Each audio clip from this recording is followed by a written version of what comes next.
नमस्कार। खबरां दे इस बुलेटिन विच तुहाडा स्वागत है। मैं हाँ जसप्रीत सिंह। पहलां पेश ने चोणवीआं खबरां। प्रधानमंत्री नरेंद्र मोदी ने मिस्र के ग्रैंड मुफ्ती नाल कीती मुलाकात। कट्टड़पंथ अते अतवाद नाल नजिठण बारे होई चर्चा। मिस्र के अपने हम अहुदा अते उगे मंत्रियों नाल गलबात दौरान वपारक संबंधां नूं मजबूत करन बारे विचार। विदेश मंत्री डॉक्टर एस जयशंकर अनुसार पासपोर्ट सेवा प्रोग्राम का दूजा एडिशन देश विच छेती ही। भारत ने 10 crore 10 lakh metric standard cubic metre रोजाना गैस उत्पादन का मील पत्थर किया हासिल। पंजाब विच अमन कानून की स्थिति नूं लैके रक्षा मंत्री राजनाथ सिंह ने सूबा सरकार ते विन्या निशाना।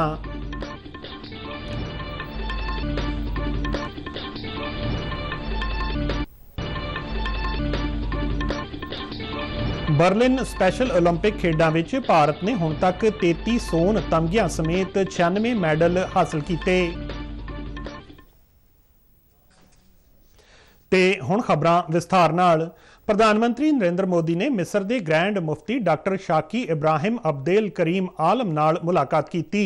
इस दौरान उन्होंने समाजिक सद्भाव नूं वधाउण अते अतवाद ते कट्टड़वाद नाल नजिठण वर्गे मुद्दों ते चर्चा की। प्रधानमंत्री ने ग्रैंड मुफ्ती नूं दस्सिया कि भारत मिस्र के समाजिक न्याय मंत्राला के तहत दार अल इफ्ता विच सेंटर ऑफ एक्सीलेंस खोलेगा। विदेश मंत्रालय के बुलारे अरिंदम बागची ने कहा कि दोहां आगुआं ने भारत ते मिस्र विचाले मजबूत सभ्याचारक संबंधां अते लोकां विचाले संपर्क ते चर्चा की। इस दौरान दुवल्ली महत्ता वाले कौमांतरी मुद्दों ते भी चर्चा की गई। बागची ने कहा कि ग्रैंड मुफ्ती ने समावेशी अते बहुलवाद नूं हल्लाशेरी देण विच प्रधानमंत्री नरेंद्र मोदी की अगवाई की शलाघा की। ग्रैंड मुफ्ती ने कहा कि प्रधानमंत्री नाल मुलाकात करके वो सन्मानित महसूस कर रहे हैं। प्रधानमंत्री नरेंद्र मोदी ने काहिरा विच अपने मिस्र के हमरुतबा मुफ्ता मादबोली नाल गोलमेज मीटिंग की। इस मीटिंग विच मिस्र मंत्री मंडल के 7 मैंबर भी मौजूद रहे। विदेश मंत्राला के बुलारे अरिंदम बागची ने ट्वीट राही दस्सिया कि वपार ते निवेश, नव्याउणयोग ऊर्जा, ग्रीन हाइड्रोजन, सूचना तैक्नोलॉजी, डिजिटल लैण देण, मंच, दवाइयां अते लोकां विचाले संपर्क वधाउण समेत कई खेत्रां विच सहयोग नूं मजबूत बनाउण बारे भी चर्चा की गई। अमरीका की अपनी अधिकारित यात्रा नूं सफलतापूर्वक समाप्त करन तो बाद वो मिस्र की अपनी पहली यात्रा ते काहिरा पहुंचे। काहिरा पहुंचण ते मिस्र के प्रधानमंत्री ने उन्हां दा स्वागत किया अते गार्ड ऑफ आनर दिता।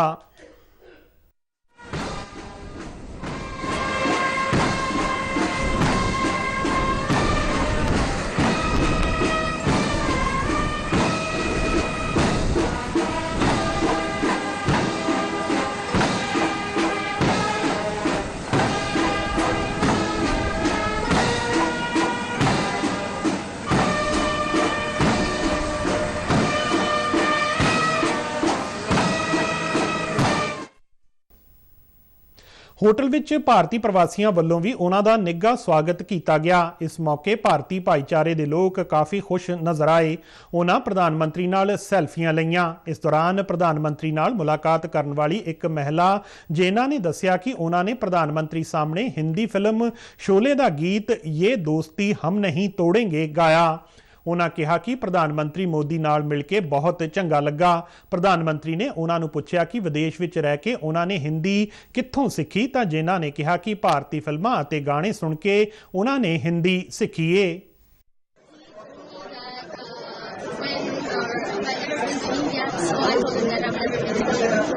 He also told me how to learn to sing in Hindi or to speak in English. So I told him only for movies and songs. And then he told all of us that we look Indian, that there's no difference. So I was so honored. I was so honored to hear this from this. वणज ਅਤੇ उद्योग मंत्री पीयूष गोयल ने कहा है कि अमरीका भारतीय steel ਅਤੇ एलूमीनियम उत्पादों ਲਈ अपना बाजार खोलण ਲਈ सहमत हो गया है। समझौते के अनुसार अमरीकी वणज विभाग तैयार स्टील उत्पादों ਲਈ 70% ਅਤੇ भारत ਵਿੱਚ बने एलूमीनियम उत्पादों ਲਈ 80% अर्जियां ਨੂੰ मंजूरी देवेगा। ये फैसला प्रधानमंत्री नरेंद्र मोदी के अमरीका दौरे दौरान लिया गया है। इस फैसले नाल भारत तो स्टील ਅਤੇ एलूमीनियम उत्पादों की बरामद लगभग 35% वध जाएगी। ਅਮਰੀਕਾ ਨੇ ਵਪਾਰ ਵਿਸਤਾਰ ਐਕਟ ਦੇ ਤਹਿਤ 14 ਜੂਨ 2018 ਤੋਂ ਆਪਣੇ ਬਾਜ਼ਾਰ ਵਿੱਚ ਇਹਨਾਂ ਉਤਪਾਦਾਂ ਦੀ ਪਹੁੰਚ ਨੂੰ ਸੀਮਿਤ ਕਰ ਦਿੱਤਾ ਸੀ। ਇਸ ਕਾਨੂੰਨ ਤਹਿਤ ਸਟੀਲ ਉਤਪਾਦਾਂ ਤੇ 25% ਅਤੇ ਐਲੂਮੀਨੀਅਮ ਉਤਪਾਦਾਂ ਤੇ 10% ਦੀ ਵਾਧੂ ਡਿਊਟੀ ਲਗਾਈ ਗਈ ਸੀ। ਭਾਰਤ ਨੇ ਕੁਝ ਉਤਪਾਦਾਂ ਤੇ ਲਗਾਈਆਂ ਜਾ ਰਹੀਆਂ ਜਵਾਬੀ ਵਾਧੂ ਡਿਊਟੀਆਂ ਨੂੰ ਹਟਾਉਣ ਲਈ ਵੀ ਸਹਿਮਤੀ ਦਿੱਤੀ ਹੈ। ਪਿਊਸ਼ ਗੋਇਲ ਨੇ ਭਾਰਤੀ ਸਟੀਲ ਅਤੇ ਐਲੂਮੀਨੀਅਮ ਉਤਪਾਦਾਂ ਲਈ ਅਮਰੀਕੀ ਬਾਜ਼ਾਰ ਖੋਲ੍ਹਣ ਨੂੰ ਪ੍ਰਧਾਨ ਮੰਤਰੀ ਨਰਿੰਦਰ ਮੋਦੀ ਅਤੇ ਰਾਸ਼ਟਰਪਤੀ ਜੋ ਬਾਈਡਨ ਵੱਲੋਂ ਇਤਿਹਾਸਕ ਫੈਸਲਾ ਦੱਸਿਆ। ਵਿਦੇਸ਼ ਮੰਤਰੀ ਡਾਕਟਰ ਐਸ ਜੈਸ਼ੰਕਰ ਨੇ ਕਿਹਾ ਹੈ ਕਿ ਪਾਸਪੋਰਟ ਸੇਵਾ ਪ੍ਰੋਗਰਾਮ ਦਾ ਦੂਜਾ ਐਡੀਸ਼ਨ ਦੇਸ਼ ਵਿੱਚ ਜਲਦੀ ਹੀ ਸ਼ੁਰੂ ਕੀਤਾ ਜਾਵੇਗਾ। ਪ੍ਰੋਗਰਾਮ ਵਿੱਚ ਨਵੇਂ ਅਤੇ ਆਧੁਨਿਕ ਪਾਸਪੋਰਟ ਸ਼ਾਮਲ ਹੋਣਗੇ। ਪਾਸਪੋਰਟ ਸੇਵਾ ਦਿਵਸ ਤੇ ਆਪਣੇ ਸੰਦੇਸ਼ ਵਿੱਚ ਉਹਨਾਂ ਨੇ ਨਾਗਰਿਕਾਂ ਨੂੰ ਸਮੇਂ ਸਿਰ, ਭਰੋਸੇਮੰਦ, ਪਹੁੰਚਯੋਗ, ਪਾਰਦਰਸ਼ੀ ਅਤੇ ਕੁਸ਼ਲ ਤਰੀਕੇ ਨਾਲ ਪਾਸਪੋਰਟ ਡਿਲੀਵਰੀ ਸੇਵਾਵਾਂ ਪ੍ਰਦਾਨ ਕਰਨ ਲਈ ਆਪਣੀ ਵਚਨਬੱਧਤਾ ਨੂੰ ਦੁਹਰਾਇਆ। ਜੈਸ਼ੰਕਰ ਨੇ ਕਿਹਾ ਕਿ ਇਹ ਪਹਿਲਕਦਮੀ ਨਾਗਰਿਕਾਂ ਨੂੰ ਉੱਨਤ ਪਾਸਪੋਰਟ ਸੇਵਾ ਪ੍ਰਦਾਨ ਕਰਨ ਅਤੇ ਉਹਨਾਂ ਦੇ ਜੀਵਨ ਨੂੰ ਸੁਖਾਲਾ ਬਣਾਉਣ ਲਈ ਡੇਟਾ ਸੁਰੱਖਿਆ ਦੀ ਇੱਕ ਨਵੀਂ ਮਿਸਾਲ ਕਾਇਮ ਕਰੇਗੀ। ਕੇਂਦਰੀ ਖਪਤਕਾਰ ਮਾਮਲੇ, ਖੁਰਾਕ ਅਤੇ ਜਨਤਕ ਵੰਡ ਰਾਜ ਮੰਤਰੀ ਅਸ਼ਵਨੀ ਕੁਮਾਰ ਚੌਬੇ ਨੇ ਬੈਂਗਲੁਰੂ ਵਿੱਚ G20 ਵਿੱਚ ਭਾਰਤ ਦੀ ਪ੍ਰਧਾਨਗੀ ਹੇਠ ਕਰਵਾਏ ਗਏ Y20 ਸਲਾਹ ਮਸ਼ਵਰਾ ਸਮਾਗਮ ਦੇ ਇੱਕ ਸੈਸ਼ਨ ਵਿੱਚ ਵਿਸ਼ੇਸ਼ ਮਹਿਮਾਨ ਦੇ ਤੌਰ ਤੇ ਬੋਲਦਿਆਂ ਕਿਹਾ ਕਿ ਉਪਨਿਸ਼ਦਾਂ ਅਤੇ ਵੇਦਾਂਤ ਵਰਗੇ ਪ੍ਰਾਚੀਨ ਭਾਰਤੀ ਧਰਮ ਸ਼ਾਸਤਰ ਇੱਕ ਵਿਆਪਕ, ਸਮਾਵੇਸ਼ੀ, ਸਦਭਾਵਨਾਪੂਰਨ ਵਿਸ਼ਵ ਵਿਵਸਥਾ ਦਾ ਸੁਝਾਅ ਦਿੰਦੇ ਨੇ। ਕੇਂਦਰੀ ਮੰਤਰੀ ਨੇ ਕਿਹਾ ਕਿ ਸਾਡੇ ਗ੍ਰੰਥ ਹਮੇਸ਼ਾ ਸਦਭਾਵਨਾ ਤੇ ਸ਼ਾਂਤੀ, ਮਾਨਵਤਾ ਦੀ ਭਲਾਈ ਅਤੇ ਪਰਮ ਆਨੰਦ ਦੀ ਪ੍ਰਾਪਤੀ ਦੀ ਵਕਾਲਤ ਕਰਦੇ ਨੇ। ਰਾਸ਼ਟਰ ਨਿਰਮਾਣ ਵਿੱਚ ਨੌਜਵਾਨਾਂ ਦੀ ਭੂਮਿਕਾ ਬਾਰੇ ਬੋਲਦਿਆਂ ਅਸ਼ਵਨੀ ਚੌਬੇ ਨੇ ਕਿਹਾ ਕਿ ਨੌਜਵਾਨ ਸ਼ਕਤੀ ਵਿੱਚ ਰਾਸ਼ਟਰ ਨਿਰਮਾਣ ਦੀ ਤਾਕਤ ਹੁੰਦੀ ਹੈ ਅਤੇ ਜ਼ੁਲਮ ਅਤੇ ਭ੍ਰਿਸ਼ਟਾਚਾਰ ਦੇ ਖਿਲਾਫ ਇੱਕ ਮਜ਼ਬੂਤ ਸ਼ਕਤੀ ਬਣ ਸਕਦੀ ਹੈ। ਭਾਰਤ ਨੇ 10 crore 10 lakh metric standard cubic metre ਰੋਜ਼ਾਨਾ ਗੈਸ ਉਤਪਾਦਨ ਦਾ ਮੀਲ ਪੱਥਰ ਹਾਸਲ ਕਰ ਲਿਆ ਹੈ। ਇੱਕ ਟਵੀਟ ਸੁਨੇਹੇ ਵਿੱਚ ਪੈਟਰੋਲੀਅਮ ਅਤੇ ਕੁਦਰਤੀ ਗੈਸ ਬਾਰੇ ਮੰਤਰੀ ਹਰਦੀਪ ਸਿੰਘ ਪੁਰੀ ਨੇ ਕਿਹਾ ਕਿ ਇਹ ਪ੍ਰਾਪਤੀ ਭਾਰਤ ਦੇ ਊਰਜਾ ਕਾਮਿਆਂ ਦੇ ਅਣਥਕ ਯਤਨਾਂ ਅਤੇ ਨੀਤੀ ਵਿੱਚ ਸੁਧਾਰਾਂ ਦੇ ਪ੍ਰਭਾਵ ਨੂੰ ਰੇਖਾਂਕਿਤ ਕਰਦੀ ਹੈ। ਉਹਨਾਂ ਕਿਹਾ ਕਿ ਗੈਸ ਆਧਾਰਿਤ ਅਰਥ ਵਿਵਸਥਾ ਬਦਲਾਅ ਦੀ ਦਿਸ਼ਾ ਵਿੱਚ ਇੱਕ ਅਹਿਮ ਕਦਮ ਹੈ। ਹਰਦੀਪ ਪੁਰੀ ਨੇ ਧਿਆਨ ਦਿਵਾਇਆ ਕਿ ਭਾਰਤ ਆਪਣੀ ਕੁਦਰਤੀ ਗੈਸ ਦੀ ਲੋੜ ਦਾ ਲਗਭਗ 50% ਦਰਾਮਦ ਕਰਦਾ ਤੇ ਹੁਣ ਦੇਸ਼ ਵਿੱਚ ਗੈਸ ਉਤਪਾਦਨ ਵਧਾਉਣ ਤੇ ਜ਼ੋਰ ਦਿੱਤਾ ਜਾ ਰਿਹਾ ਹੈ ਤਾਂ ਜੋ ਆਤਮ ਨਿਰਭਰਤਾ ਦੇ ਚਲਦਿਆਂ ਦਰਾਮਦ ਵਿੱਚ ਕਟੌਤੀ ਕੀਤੀ ਜਾ ਸਕੇ। ਕੇਂਦਰੀ ਰਸਾਇਣ ਤੇ ਖਾਦ ਅਤੇ ਸਿਹਤ ਤੇ ਪਰਿਵਾਰ ਭਲਾਈ ਮੰਤਰੀ ਡਾਕਟਰ ਮਨਸੁਖ ਮਾਂਡਵੀਆ ਨੇ ਕਿਹਾ ਕਿ ਭਾਰਤ ਨੇ ਕੋਵਿਡ ਯੁੱਗ ਦੌਰਾਨ ਵਿਸ਼ਵ ਪੱਧਰੀ ਦਵਾਈਆਂ ਤੇ ਟੀਕਿਆਂ ਦੀ ਨਿਰਵਿਘਨ ਸਪਲਾਈ ਪ੍ਰਦਾਨ ਕਰਕੇ ਵਿਸ਼ਵ ਭਾਈਚਾਰੇ ਲਈ ਇੱਕ ਫਾਰਮੇਸੀ ਦੀ ਭੂਮਿਕਾ ਨਿਭਾਈ ਹੈ। ਮੁੰਬਈ ਵਿੱਚ 8ਵੀਂ ਗਲੋਬਲ ਡਰੱਗ ਕੁਆਲਿਟੀ ਸਮਿਟ ਨੂੰ ਸੰਬੋਧਨ ਕਰਦਿਆਂ ਉਹਨਾਂ ਕਿਹਾ ਕਿ ਭਾਰਤੀ ਫਾਰਮਾਸਿਊਟੀਕਲ ਸਨਅਤ ਨੇ ਗੁਣਵੱਤਾ ਅਤੇ ਮਾਤਰਾ ਦੋਵਾਂ ਪੱਖੋਂ ਆਪਣੀ ਕਾਬਲੀਅਤ ਨੂੰ ਸਾਬਤ ਕੀਤਾ ਹੈ। ਮਾਂਡਵੀਆ ਨੇ ਕਿਹਾ ਕਿ ਕੋਵਿਡ ਦੌਰਾਨ ਭਾਰਤ ਨੇ ਨਾ ਸਿਰਫ ਆਪਣੇ ਲਈ ਟੀਕਾ ਵਿਕਸਿਤ ਕੀਤਾ ਸਗੋਂ 150 ਹੋਰ ਦੇਸ਼ਾਂ ਨੂੰ ਵੀ ਟੀਕੇ ਮੁਹੱਈਆ ਕਰਵਾਏ ਅਤੇ ਕਿਸੇ ਵੀ ਦੇਸ਼ ਨੇ ਭਾਰਤੀ ਟੀਕਿਆਂ ਦੀ ਗੁਣਵੱਤਾ ਬਾਰੇ ਸ਼ਿਕਾਇਤ ਨਹੀਂ ਕੀਤੀ। ਮਾਂਡਵੀਆ ਨੇ ਕਿਹਾ ਕਿ ਦੁਨੀਆ ਚਾਹੁੰਦੀ ਹੈ ਕਿ ਭਾਰਤ ਦਵਾਈਆਂ ਤੇ ਵੈਕਸੀਨ ਦਾ ਨਿਰਮਾਣ ਕਰੇ ਅਤੇ ਭਾਰਤ ਨੂੰ ਆਪਣੀ ਇਸ ਬ੍ਰਾਂਡ ਸ਼ਕਤੀ ਅਤੇ ਮਨੁੱਖੀ ਵਸੀਲਿਆਂ ਦੀ ਸੁਚੱਜੀ ਵਰਤੋਂ ਕਰਕੇ ਮੌਕੇ ਦਾ ਪੂਰਾ ਲਾਹਾ ਲੈਣਾ ਚਾਹੀਦਾ ਹੈ। ਉਹਨਾਂ ਕਿਹਾ ਕਿ ਗੁਣਵੱਤਾ, ਖੋਜ ਅਤੇ ਵਿਕਾਸ ਅਤੇ ਨਵੀਨਤਾ ਸਮੇਂ ਦੀ ਲੋੜ ਹੈ। ਰੱਖਿਆ ਮੰਤਰੀ ਰਾਜਨਾਥ ਸਿੰਘ ਨੇ ਬਿਨਾਂ ਕਿਸੇ ਦਾ ਨਾਂ ਲਿਆ ਪੰਜਾਬ ਵਿੱਚ ਅਮਨ ਕਾਨੂੰਨ ਦੀ ਮਾੜੀ ਸਥਿਤੀ ਤੇ ਆਮ ਆਦਮੀ ਪਾਰਟੀ ਦੀ ਸਰਕਾਰ ਤੇ ਨਿਸ਼ਾਨਾ ਬਿੰਨ੍ਹਿਆ ਹੈ। ਉਹਨਾਂ ਨਾਲ ਹੀ ਕਾਂਗਰਸ ਤੇ ਵੀ ਨਿਸ਼ਾਨਾ ਲਗਾਇਆ ਤੇ ਕਿਹਾ ਕਿ ਐਮਰਜੈਂਸੀ ਲਗਾਉਣਾ ਲੋਕਤੰਤਰ ਤੇ ਸਭ ਤੋਂ ਵੱਡਾ ਪ੍ਰਹਾਰ ਸੀ। ਉਹਨਾਂ ਦੀ ਇਹ ਟਿੱਪਣੀ ਕਾਂਗਰਸ ਦੇ ਉਸ ਦੋਸ਼ ਦੇ ਜਵਾਬ ਵਿੱਚ ਆਈ ਹੈ ਕਿ ਭਾਜਪਾ ਦੀ ਅਗਵਾਈ ਵਾਲੀ ਕੇਂਦਰ ਸਰਕਾਰ ਦੀ ਰਹਿਨੁਮਾਈ ਹੇਠ ਲੋਕ ਰਾਜ ਖਤਰੇ ਵਿੱਚ ਹੈ। लॉ एंड ऑर्डर की समस्या यदि कभी वहां गड़बड़ होती है तो स्वाभाविक रूप से हम सब लोगों को इस बात की चिंता होती है। कैप्टन अमरिंदर सिंह जी जब वहां के मुख्यमंत्री थे तो मैं भारत का गृह मंत्री था। मैं जानता हूं कई बार ऐसी समस्याएं आती थी तो उसमें कैप्टन अमरिंदर सिंह जी का हमको बराबर सहयोग प्राप्त होता था और काफी हद तक कानून और व्यवस्था के हालात को संभालने में हम सबको मदद मिलती थी। आज हालात बदल गए हैं। आज जो सरकार है पंजाब में, उस सरकार के बारे में आप अच्छी तरह जानते हैं कैसी स्थिति है, आज वहां की क्या स्थिति है। और मैं मानता हूं कि जिस राज्य की अथवा जिस देश की इंटरनल और एक्सटर्नल सिक्योरिटी अच्छी नहीं है वह न तो राज्य प्रगति कर सकता है और न तो वह देश प्रगति कर सकता है। ਕੇਂਦਰ ਵਿੱਚ ਸਰਕਾਰ ਦੇ 9 ਸਾਲ ਪੂਰੇ ਹੋਣ ਮੌਕੇ ਭਾਜਪਾ ਵੱਲੋਂ ਚੰਡੀਗੜ੍ਹ ਵਿੱਚ ਕਰਵਾਈ ਗਈ ਇੱਕ ਰੈਲੀ ਦੌਰਾਨ ਬੋਲਦਿਆਂ ਉਹਨਾਂ ਬੀਜੇਪੀ ਗੱਠਜੋੜ ਵਿੱਚ ਭਾਈਵਾਲ ਰਹੇ ਪੰਜਾਬ ਦੇ ਸਾਬਕਾ ਮੁੱਖ ਮੰਤਰੀ ਮਰਹੂਮ ਪ੍ਰਕਾਸ਼ ਸਿੰਘ ਬਾਦਲ ਦੀ ਸ਼ਲਾਘਾ ਵੀ ਕੀਤੀ।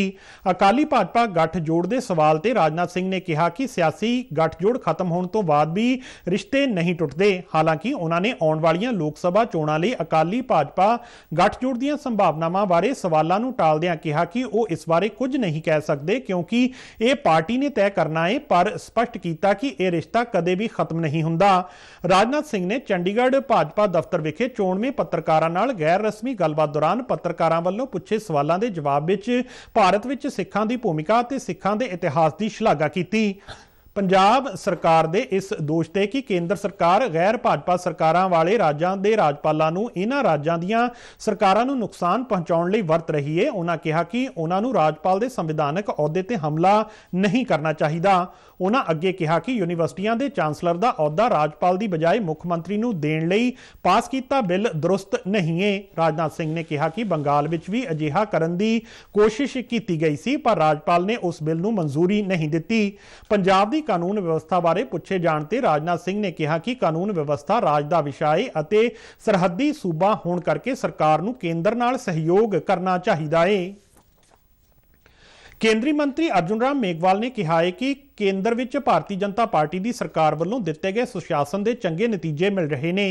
केंद्र सरकार दीयां पिछले 9 सालों दीयां प्राप्तियां संबंधी अमृतसर विच एक जनसभा नूं संबोधन करदिआं उन्हां कहा कि सरकार वालों कीते गए चंगे कामां नूं विकास तीरथ दा नां दिता गया है। उन्हां दस्सिया कि अमृतसर के रेलवे स्टेशन का 500 करोड़ रुपए की लागत नाल नवीनीकरण किया जा रहा है, जो कि अजे तक किसी भी सरकार वालों नहीं किया गया। उन्हां कहा कि यह रेलवे स्टेशन एक मॉडल रेलवे स्टेशन होवेगा। के शासनकाल के 9 साल पूरे हुए हैं, तो भारतीय जनता पार्टी ने एक प्रोग्राम लिया है पूरे देश में, जो हमने गुड गवर्नेंस के अच्छे काम किए हैं, डेवलपमेंट के अच्छे काम किए हैं, उनको हम जनता तक पहुंचाते हैं। पंजाब दी आम आदमी पार्टी की सरकार ते निशाना लगाउंदिआं अर्जुन राम मेघवाल ने कहा कि सूबे विच लॉ एंड ऑर्डर की स्थिति फेल हो चुकी है अते पंजाब दे लोग अपने आप नूं ठग्गिया महसूस कर रहे ने। उन्हां इल्जाम लगाया कि सूबे की सरकार कीते गए वादियां नूं पूरा करन विच असफल रही है। पंजाब में आम आदमी पार्टी का शासन ठीक नहीं है, लॉ एंड ऑर्डर पूरी तरह से ध्वस्त है, जनता ठगी सी महसूस कर रही है। जिस तरह के उन्होंने वादे किए थे उसमें से कोई भी पूरा नहीं हो रहा है। इस मौके बीजेपी की सूबा इकाई के प्रधान अश्विनी शर्मा, डॉक्टर राजकुमार वेरका, श्वेत मलिक, लक्ष्मीकांता चावला सने कई सीनियर आगू मौजूद सन। पंजाब बीजेपी के प्रधान अश्विनी शर्मा ने कहा है कि पार्टी जो कहती है वो ही करती है। प्रधानमंत्री नरेंद्र मोदी की अगवाई विच 9 साल पूरे होने ते उन्हां वल्लों कीते गए लोक भलाई दे कामां बारे लोकां नूं जागरूक करन लई तरनतारन विच करवाई गई एक रैली नूं संबोधन करदिआं अश्विनी शर्मा ने कहा कि देश के प्रधानमंत्री नरेंद्र मोदी की अमरीका फेरी नूं लैके पूरे देश विच चर्चा हो रही है। पंजाब के राज्यपाल बनवारी लाल पुरोहित अते सिख भाईचारे खिलाफ मुख्यमंत्री भगवंत मान वल्लों माड़ी भाषा की वरतों करन ते टिप्पणी करदिआं अश्विनी शर्मा ने कहा कि मुख्यमंत्री मर्यादा भुल चुके ने अते हंकार विच आके अजिहे शब्दां की वरतों कर रहे ने जिहड़े गली मुहल्लियां विच भी नहीं वरते जांदे। शर्मा ने कहा कि सूबा सरकार हमेशा दिल्ली के मुख मंत्री की आओ भगत विच रुझी रहिंदी है, जिस दे चलदिआं पंजाब दा माहौल दिनों दिन खराब हो रहा है अते इस नूं कंट्रोल करना आम आदमी पार्टी की सरकार दे वस दी गल नहीं नजर आ रही। भारतीय रिजर्व बैंक वालों लोकपाल सेवा के तहत फतेहगढ़ साहिब जिले के ब्लाक सरहंद के पिंड नलीनी विखे एक दिन जागरूकता कैंप लगाया गया। इस कैंप की अगवाई RBI चंडीगढ़ के सहायक महाप्रबंधक मनजीत कौर ने की। इस कैंप में आस पास के पिंडों तो तकरीबन 300 लोग शामिल हुए। बैंक वालों लोगों को लोकपाल सेवावां अते बैंकिंग धोखाधड़ी तो बचण, ऑनलाइन अते डिजिटल हेराफेरियां बारे लोगों को जागरूक किया अते अजिही किसी हेराफेरी होने की सूरत विच कीते जा सकण वाले हल्लां बारे जानकारी दी गई। इस तो इलावा बैंकिंग सेवावां विच तकनीकी तब्दीलियां ते सहूलतां बारे एक वीडियो पेशकारी भी चलाई गई। इस कैंप विच वख-वख विभागां तो कई सीनियर अधिकारी भी शामिल हुए। ਪੰਜਾਬ ਵਿੱਚ ਝੋਨੇ ਦੀ ਪਰਾਲੀ ਨੂੰ ਸਾੜੇ ਜਾਣ ਤੇ ਹੋਣ ਵਾਲੇ ਪ੍ਰਦੂਸ਼ਣ ਨੂੰ ਰੋਕਣ ਲਈ ਕੇਂਦਰੀ ਪ੍ਰਦੂਸ਼ਣ ਕੰਟਰੋਲ ਬੋਰਡ ਵੱਲੋਂ ਪਰਾਲੀ ਦੀਆਂ ਗੱਠਾਂ ਬਣਾਉਣ ਵਾਲੀਆਂ ਸਨਅਤੀ ਇਕਾਈਆਂ ਦੀ ਸਥਾਪਤੀ ਲਈ 50 ਕਰੋੜ ਰੁਪਏ ਦੀ ਮਾਲੀ ਮਦਦ ਦਿੱਤੀ ਜਾ ਰਹੀ ਹੈ। ਫਾਜ਼ਿਲਕਾ ਦੇ deputy commissioner doctor Senu Duggal ਨੇ ਦੱਸਿਆ ਕਿ ਇਹ ਇਕਾਈਆਂ ਸਥਾਪਿਤ ਕਰਨ ਲਈ ਇੱਕ TPH ਪਲਾਂਟ ਲਈ 28 ਲੱਖ ਰੁਪਏ ਅਤੇ 5 TPH ਪਲਾਂਟਾਂ ਲਈ 1 ਕਰੋੜ 40 ਲੱਖ ਰੁਪਏ ਦੀ ਮਾਲੀ ਸਹਾਇਤਾ ਦਿੱਤੀ ਜਾ ਰਹੀ ਹੈ। ਉਹਨਾਂ ਦੱਸਿਆ ਕਿ ਪਰਾਲੀ ਦੀ ਸੰਭਾਲ ਲਈ ਪੰਚਾਇਤੀ ਜ਼ਮੀਨ ਤਰਜੀਹੀ ਆਧਾਰ ਤੇ ਉਪਲਬਧ ਕਰਵਾਈ ਜਾ ਰਹੀ ਹੈ। ਡਿਪਟੀ ਕਮਿਸ਼ਨਰ ਨੇ ਦੱਸਿਆ ਕਿ ਪੰਜਾਬ ਵਿੱਚ ਸਾਲਾਨਾ ਪਰਾਲੀ ਦੀਆਂ ਗੱਠਾਂ ਦੀ ਮੰਗ 10 ਲੱਖ ਟਨ ਤੱਕ ਪਹੁੰਚਣ ਦਾ ਅੰਦਾਜ਼ਾ ਹੈ। ਜਰਮਨੀ ਦੇ ਬਰਲਿਨ ਵਿੱਚ ਸਪੈਸ਼ਲ ਓਲੰਪਿਕ ਖੇਡਾਂ 2023 ਵਿੱਚ ਭਾਰਤ ਦੇ ਤਮਗਿਆਂ ਦੀ ਗਿਣਤੀ 33 ਸੋਨ ਤਮਗਿਆਂ ਸਮੇਤ ਵੱਧ ਕੇ 96 ਹੋ ਗਈ ਹੈ। ਬਰਸਾਤ ਦੇ ਚਲਦਿਆਂ ਕੱਲ ਆਊਟਡੋਰ ਸਮਾਗਮ ਅਤੇ ਮੁਕਾਬਲੇ ਮੁਲਤਵੀ ਕਰ ਦਿੱਤੇ ਗਏ।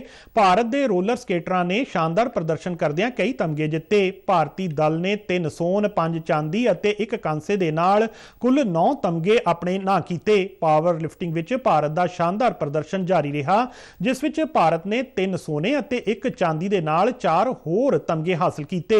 ਜੂਡੋ ਵਿੱਚ ਭਾਰਤ ਨੇ 1 ਸੋਨੇ 1 ਚਾਂਦੀ ਅਤੇ 1 ਕਾਂਸੇ ਦਾ ਤਮਗਾ ਹੋਰ ਜਿੱਤਿਆ। ਟੇਬਲ ਟੈਨਿਸ ਵਿੱਚ ਵੀ ਭਾਰਤ ਨੇ ਸੋਨੇ ਚਾਂਦੀ ਅਤੇ ਕਾਂਸੇ ਦਾ ਇੱਕ ਮੈਡਲ ਪੱਕਾ ਕਰ ਲਿਆ ਏ। ਤੇ ਇਸ ਦੇ ਨਾਲ ਹੀ ਖਬਰਾਂ ਦਾ ਇਹ ਬੁਲੇਟਿਨ ਖਤਮ ਹੁੰਦਾ ਹੈ। ਇਜਾਜ਼ਤ ਦਿਓ, ਨਮਸਕਾਰ।